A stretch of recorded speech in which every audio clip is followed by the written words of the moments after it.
Nous sommes place Marcadieu, c'est un endroit extrêmement important pour la vie intime de Maurice Trélu.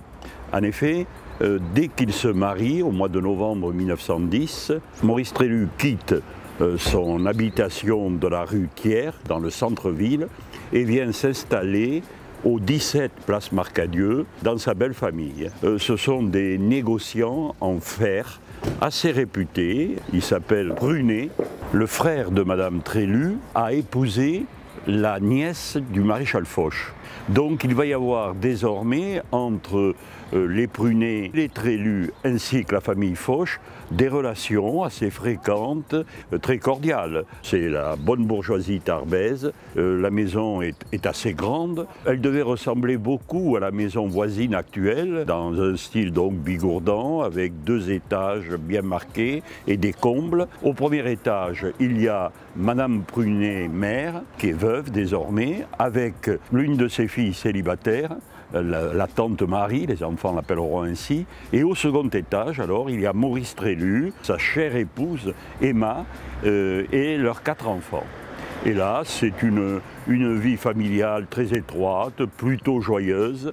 On a des échos, notamment par le dernier fils de Maurice Trélu, qui a écrit un livre de bord. Je voudrais, pour vous donner une idée un peu de cette ambiance, vous lire donc un passage de Jacques Trélu, qui est le dernier fils de Maurice Trélu.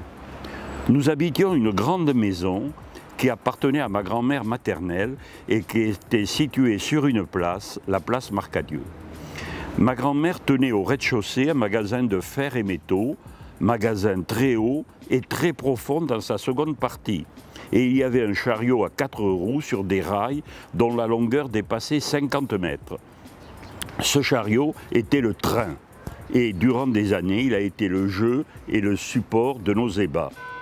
Ma grand-mère et ma tante cadette de ma mère habitaient le premier étage. Nous étions au second étage. Au-dessus de l'appartement se trouvait le grenier avec ses trésors, des cantines, des malles, des tissus, des masques d'escrime, une luge, des skis, des fleurets, des objets hétéroclites et puis aussi des revues et des périodiques. C'était l'observatoire sur la chaîne des Pyrénées avec les jumelles de guerre de mon père.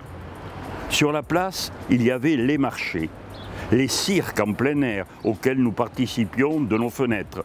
Il y avait la foire commerciale et agricole chaque année. Et chaque année, durant la seconde quinzaine d'octobre, avait lieu la foire de Sainte-Thérèse, nom de la paroisse. Les 2 dernières années de sa vie, ma grand-mère paternelle occupait 2 pièces au premier étage. J'aimais beaucoup jouer chez elle avec mon mécano.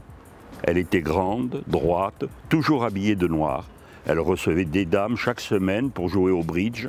Elle jouait sur son piano des morceaux qui créaient en moi un état de tension bien heureuse, des études de Chopin. Maman aussi jouait du piano dans notre appartement, du Beethoven, du Chopin, du Liszt. J'ai des souvenirs de lumière, de beauté, de réverbération intérieure et d'un état bien heureux. J'aimais la bibliothèque, une grande armoire vitrée que j'ouvrais à l'initié. Donc le Marcadieu restera un lieu vraiment très cher à Maurice Trélu. C'est un quartier où pratiquement tout le monde se connaît. Quand Maurice Trélu part à la guerre de 14 et qu'il écrit qu'il a de temps à autre évidemment la nostalgie des siens, il a aussi la nostalgie du quartier. Comment vont ceux du Marcadieu, dit-il par exemple.